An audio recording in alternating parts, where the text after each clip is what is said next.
नमस्कार दोस्तों, स्वागत है आपका trucksbuses.com पे।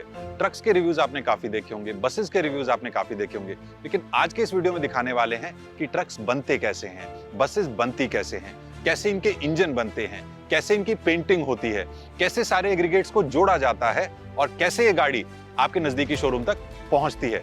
ये सब जानने के लिए हम आए हुए हैं पंजाब के SBS नगर, जहां पे SML ईसुजू का प्लांट है। चंडीगढ़ से लगभग 1 घंटे दूर है, सतलुज नदी के किनारे ये स्थित है। काफी खूबसूरत ये जगह है। तो आइए जल्दी से वीडियो की शुरुआत करते हैं। कमर्शियल व्हीकल मैन्युफैक्चरिंग के सबसे सेंटर में होती है असेंबली लाइन, जहां चैसी से बड़े बड़े एग्रीगेट्स को जोड़ा जाता है and it is surrounded by सब असेंबली लाइंस, जैसे कि बॉडी शॉप जहां केबिन बनता है, ट्रिम लाइन जहां पे केबिन के ऊपर डैशबोर्ड एवं एक्सेसरीज को जोड़ा जाता है, इंजन सब असेंबली लाइन, ट्रांसमिशन सब असेंबली लाइन, और ये सारी चीजें इस प्लांट में जुड़ के एक पूरा व्हीकल तैयार हो जाता है। अगर ट्रक कहें तो केबिन चैसी तैयार हो जाता है और बस का यहाँ पे सिर्फ काउल चैसी बनता है।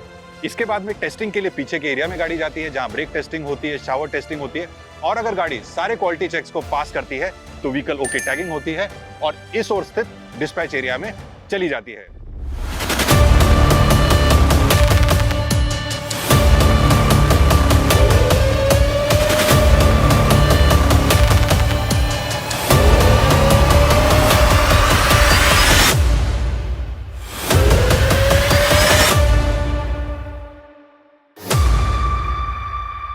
ये दोस्तों बॉडी शॉप, यहाँ पे ट्रक का केबिन शेल बनाया जाता है। किसी भी केबिन शेल के अंदर काफी सारे एलिमेंट्स होते हैं, चाहे उसकी फ्लोरिंग कहें, फर्श जिसे बोलते हैं, छत बोलें, साइड पैनल्स बोलें, बैक पैनल बोलें, फ्रंट पैनल बोलें। तो इस एरिया में, इस शॉप फ्लोर पे जो फ्लोर है वो तैयार हो रहा है। तो यहाँ पे फ्लोर का फ्रंट एरिया तैयार हो रहा है।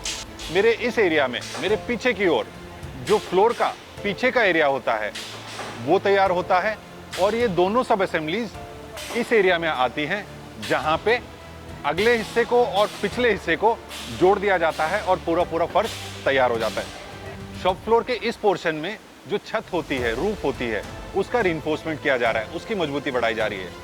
इस ओर अगर दिखाएं तो जो बैक पैनल होता है, केबिन में पीछे वाला पैनल होता है, उसकी रीइंफोर्समेंट की जा रही है। तो इंडिविजुअल सब असेंबलीज हैं और ये सारे सब पैनल्स जो हैं ये यहाँ पे रोबोट्स के पास में आ जाते हैं। यहाँ पे ऑटोमेटिकली ट्यून्ड जो उसकी प्रोसेसिंग है, जो टाइम है, जो एरियाज डिफाइंड है, वहाँ पे सारे इंडिविजुअल एलिमेंट्स को जोड़ के स्पॉट वेल्डिंग हो जाती है।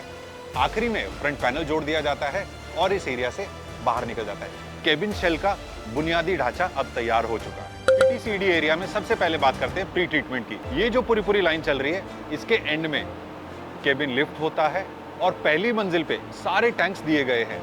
तो काफ़ी सारे टैंक्स हैं जहाँ पे प्री ट्रीटमेंट होता है, जहाँ पे क्लीनिंग होती है, ग्रीसिंग, केमिकल सब कुछ हटाया जाता है, देन केमिकल ट्रीटमेंट होता है, फॉस्फेट डिपोजिशन होता है। काफ़ी सारे टैंक्स हैं। वहाँ से प्री ट्रीटमेंट कंप्लीट होने के बाद में ये जो लाइन है, इसमें पूरा CD डिपोजिशन होता है, कैथोड इलेक्ट्रॉनिक डिपोजिशन, जिससे कि जो पेंट में जो आयंस होते हैं वो चिपके रहते हैं केबिन से, कभी भी हटते नहीं हैं। CD कोटिंग के बाद में जो यहाँ पे केबिन शेल्स आते हैं, इसके ऊपर सीलेंट लगाया जाता है। सारे जहाँ पे जॉइंट्स होते हैं वहाँ पे सीलेंट लगता है ताकि लीकेजेस को प्रिवेंट किया जाए। सीलेंट के बाद में एक और बेकिंग ऑपरेशन होता है ताकि सीलेंट को भी पकाया जाए। उसके बाद में सैंडिंग ऑपरेशन होता है, इसका घिसाई होती है ताकि पेंट ये हो सके और पेंट की फिनिश और अच्छी आ पाए, पेंट के जो ग्लॉस है, शाइन है, और अच्छी आ जाए। सैंडिंग के बाद में पेंट होता है। पेंट के बाद में बेकिंग 3 होती है, जो अवन होता है उसके अंदर इनको दोबारा से पकाया जाता है और उसके बाद में क्वालिटी चेक होके ये मेन असेंबली लाइन पे चले जाते हैं। ये दोस्तों cabin trim line. Trim line यानी कि जो केबिन के अंदर के जो ट्रिम्स होते हैं, प्लास्टिक पार्ट्स होते हैं, डैशबोर्ड होता है, स्टीयरिंग होता है, एक्सेलरेटर, ब्रेक, क्लच होता है, सीट्स होती हैं, वो तमाम चीज़ें इस ट्रिम लाइन पे जोड़ी जाती हैं। तो बेयर शेल आया, उसके अंदर फ्लोरिंग हो जाती है, उसके अंदर रूफ लाइनर जुड़ जाता है, उसके अंदर जो शीशे वाले एलिमेंट्स होते हैं वहाँ के फिनिशेस जुड़ जाती हैं, रबरिंग हो जाती है। यहाँ पे जो स्टीयरिंग है, स्टीयरिंग कॉलम जुड़ जाता है, और जो डैशबोर्ड का स्केलेटन होता है वो ऐड हो जाता है। वायरिंग हार्नेस आप देख पा रहे हैं, अगले एलिमेंट में वायरिंग हार्नेस जुड़ जाती है। जो केबिन एलिमेंट्स हैं वहाँ पे अंदर के एलिमेंट्स भी यहाँ पे जुड़ते हुए आपको नजर आएंगे। जो सीट बेल्ट्स हैं उसके लॉक्स होते हैं वो यहाँ तक जुड़ जाते हैं। थोड़ा सा और आगे चलेंगे तो जो बीडिंग एलिमेंट्स होते हैं, जो डैशबोर्ड होता है वो यहाँ पे जुड़ जाता है।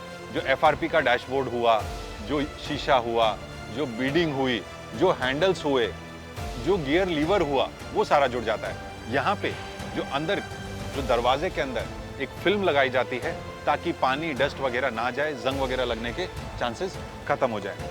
फायर एक्सटिंग्विशर, जैक रॉड वगैरह जहाँ पे फिक्सचर्स होते हैं, वो सारी चीज़ें यहाँ तक लग जाती हैं। जो डोर के अंदर ट्रिम होती है, जिसमें शीशा ऊपर नीचे करने वाला हैंडल होता है, मैगजीन पॉकेट होल्डर होता है, ये नॉब होती हैं, ये सारी चीज़ें जुड़ जाती हैं। प्लस जो विंडशील्ड होती है, एसएमएल ट्रक्स के अंदर आपको पेस्टेड विंडशील्ड मिलती है। यहाँ तक आते आते केबिन आपको फुल्ली फर्निश्ड तौर पे नज़र आने लगेगा, जहाँ पे फ्रंट पैनलिंग हो जाती है, ब्रांडिंग जो हो जाती है, मॉडल का नाम जुड़ जाता है, यहाँ BS6 की ब्रांडिंग हो जाती है।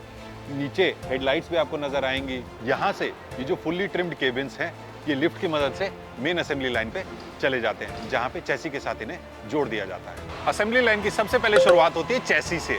तो चैसी यहाँ पे आ जाने के बाद इसमें जोड़े जाते हैं एक्सेल्स। एक्सेल एवं जो सस्पेंशन की जो असेंबली होती है, वो यहाँ पे ड्रॉप हो जाती है और क्लैंप्स की मदद से फ्रंट एक्सेल, रियर एक्सेल दोनों चैसी पे जोड़ दिए जाते हैं।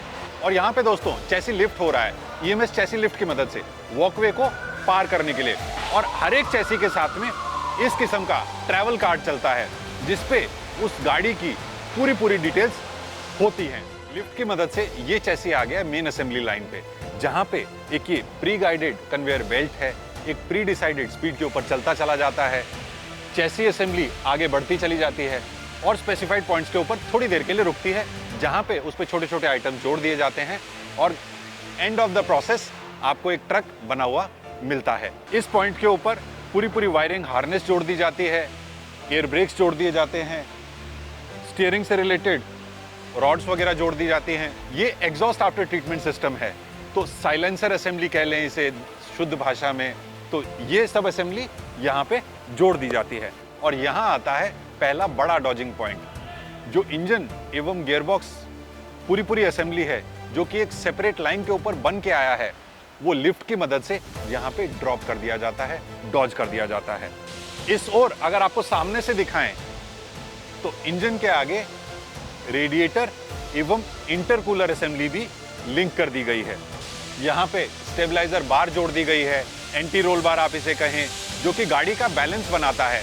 और इस पॉइंट के ऊपर एयर क्लीनर जोड़ दिया गया है, जो कि एयर इनटेक के साथ में लिंक हो जाता है। एयर ब्रेक्स के लिए एयर प्रेशर टैंक्स यहाँ पे जोड़ दिए गए हैं। थोड़ा सा और आगे चलें तो प्रोपेलर शाफ्ट जुड़ चुकी है, जो कि गियरबॉक्स से रियर एक्सेल को पावर देती है। यहाँ आप देख पा रहे हैं फ्यूल टैंक भी जुड़ चुका है। अगर ये डीजल वाला ट्रक है या बस है तो डीजल टैंक जुड़ जाता है, साथ ही साथ एक यूरिया टैंक जुड़ जाता है। और अगर ये CNG वाला व्हीकल है तो इस ओर जो आप देख पा रहे हैं जो CNG टैंक्स हैं वो जोड़ दिए जाते हैं। थोड़ा और आगे बढ़े तो आपको गाड़ी का पूरा शेप अब नजर आने लग गया होगा। टेल लैंप असेंबली जुड़ चुकी है, टायर्स जुड़ चुके हैं, सामने बैटरी जुड़ चुकी है और यहीं पे पूरा ट्रिम्ड केबिन है, फुल्ली ट्रिम्ड केबिन है, वो यहाँ से लिफ्ट होके इस मेन असेंबली लाइन पे डॉज हो जाता है। यहाँ तक आते आते रियर बम्पर भी जुड़ चुका है और एक पूरा ट्रक बन के तैयार हो चुका है। हमारी किस्मत है कि ये जो ट्रक बन के तैयार हुआ है ये है एक आर्मी ट्रक। और इस असेंबली लाइन के आखिरी में आ जाता है ये पिट स्टॉप, जहाँ पे गाड़ी के जो टायर्स हैं, एंगल्स हैं, उन सब का कैलिब्रेशन कर दिया जाता है। गाड़ी प्लांट से बन के निकल चुकी है और अब वक्त है इसकी टेस्टिंग का। तो ये एरिया है RBT, रोलर ब्रेक टेस्टिंग। तो आप रोलर्स देख पा रहे हो, 2 रोलर्स इस साइड हैं, 2 रोलर्स उस टायर के साथ में हैं। ये टायर को घुमाते हैं, ड्राइवर रेगुलरली ब्रेक अप्लाई करता है और सामने जो कंप्यूटर्स लगे हैं डिस्प्ले के लिए या इस साइड मशीनें लगी हैं, इनकी मदद से ब्रेकिंग एफिशिएंसी पता लगती है। अब गाड़ी आगे जाएगी और जो रियर ड्राइव एक्सेल है वो इन रोलर्स के बीच में रखा जाएगा। इस केस में रोलर्स टायर को नहीं घुमा रहे हैं, गाड़ी के इंजन से रोलर्स घुमाए जा रहे हैं। तो अगेन इसकी ब्रेक टेस्टिंग होगी और इस केस में एक्सेलरेशन टेस्टिंग भी होगी। गाड़ी को 80 की स्पीड तक भगाया जाएगा 40 सेकंड के अंदर और उसके बेसिस पे डिपेंड करेगा गाड़ी का एक्सेलरेशन कैसा आता है, गाड़ी की पिकअप कैसी आती है। जो गाड़ी बन के निकलती है उसमें केबिन में कोई लीकेजेस ना हो, कहीं से पानी ना आए बारिश के मौसम में, तो इस किस्म से शावर टेस्टिंग की जाती है। इसमें सैकड़ों नोजल्स अंडर प्रेशर पानी को ऊपर से, साइड से, लेफ्ट साइड से, राइट साइड से, चारों तरफ से केबिन के ऊपर डालती है। और केबिन के अंदर बैठा है ड्राइवर जो चेक कर रहा है कि गाड़ी के अंदर कोई लीकेज है या नहीं। तो गाड़ी का शावर टेस्ट पूरा हो चुका है 3 मिनट का, और ये गाड़ी शावर टेस्ट एरिया से बाहर निकलती है।